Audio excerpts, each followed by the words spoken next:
Hello everyone, welcome to our YouTube channel Gulab foundation. मैं team की तरफ से लेकर आई हूँ आज आप लोगों के लिए कुछ नई जानकारी जो नई वाहन कबाड़ नीति स्क्रब से रिलेटेड है। तो इसी के साथ स्टार्ट करते हैं आज का वीडियो।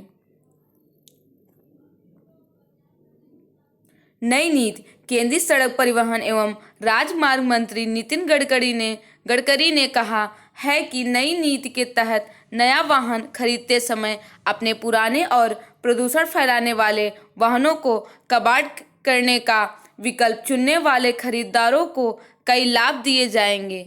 इस नीति को काफी प्रोत्साहन देने वाला करार देते हुए गडकरी ने कहा कि इससे आने वाले वर्षों में भारतीय वाहन उद्योग का कारोबार 30% बढ़कर 10 लाख करोड़ रुपए पर पहुंच जाएगा।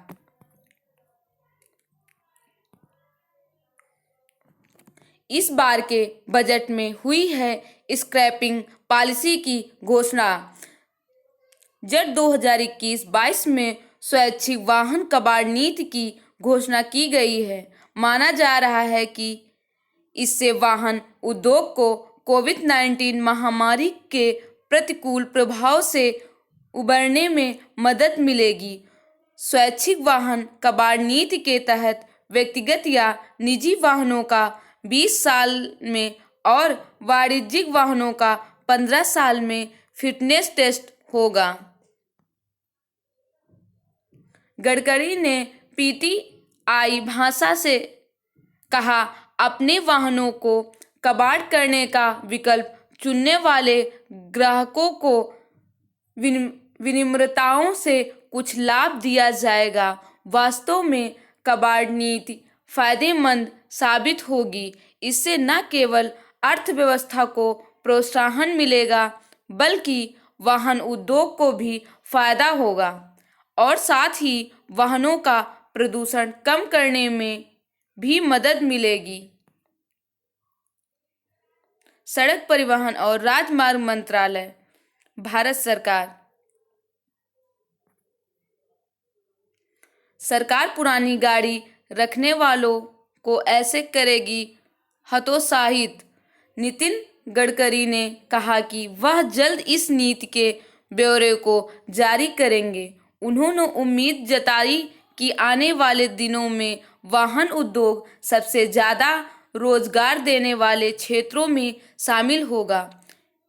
यह पूछे जाने पर कि यह नीति स्वैच्छिक है, ऐसे में यदि कुछ लोग इसके विकल्प को नहीं चुनते हैं तो उनको हतोत्साहित करने के क्या उपाय किए गए हैं। गडकरी ने कहा कि इसमें हरित कर और अन्य शुल्कों का प्रावधान है। ऐसे वाहनों को कड़े ऑटोमेट फिटनेस परीक्षण से भी गुजरना होगा।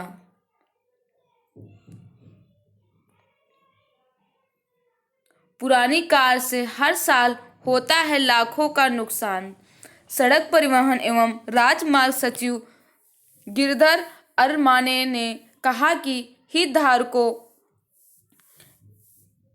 स्टेक होल्डर्स के साथ विचार विमर्श के बाद इस नीति के तहत प्रोत्साहनों पर काम किया जा रहा है। अरमाने ने कहा कि वाहन कबाड़ नीति के बड़े लाभ हैं। इन्होंने कहा कि सोच से पता चलता है कि एक पुराने 4 सीटों के सेडान वाहन पर 5 साल में 1.8 लाख रुपए का नुकसान होता है। वही भारी वाहनों पर इससे 3 साल में 8 लाख रुपए का नुकसान होता है।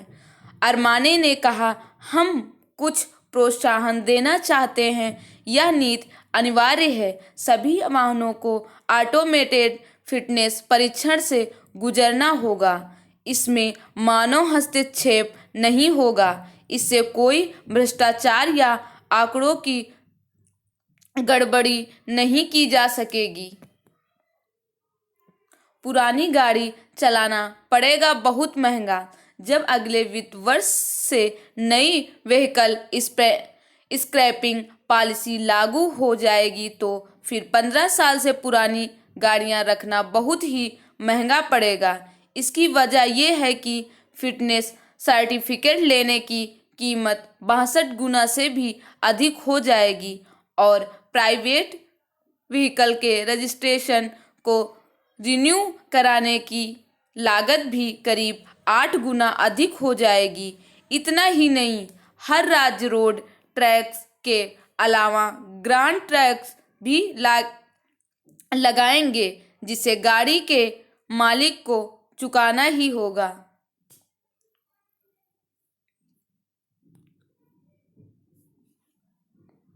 5,000 रुपये तक बढ़ जाएगी कार की रजिस्ट्रेशन फीस। वही 15 साल से पुरानी प्राइवेट गाड़ियों के लिए भी चार्जेस बढ़ जाएंगे। 2 पहिया वाहन का रजिस्ट्रेशन चार्ज मौजूद के 300 रुपये से 1,000 रुपये हो जाएगा और कारों के लिए ये चार्ज 600 रुपये से बढ़कर 5,000 रुपये हो जाएगा। राज्यों की तरफ से रोड टैक्स के अलावा गाड़ी पर करीब 5 साल के लिए ग्रीन टैक्स भी लगा दिया जाएगा।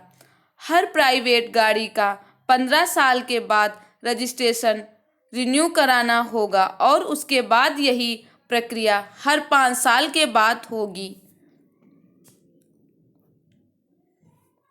गुलाब फाउंडेशन द्वारा बताई गई जानकारी अगर आपको पसंद आई हो तो कृपया लाइक, शेयर और सब्सक्राइब कर लें। साथ ही में बेल आइकन को ज़रूर प्रेस कर लें ताकि हमारे आने वाले हर वीडियो की नोटिफिकेशन आपको मिल सके। धन्यवाद। आपका दिन शुभ हो।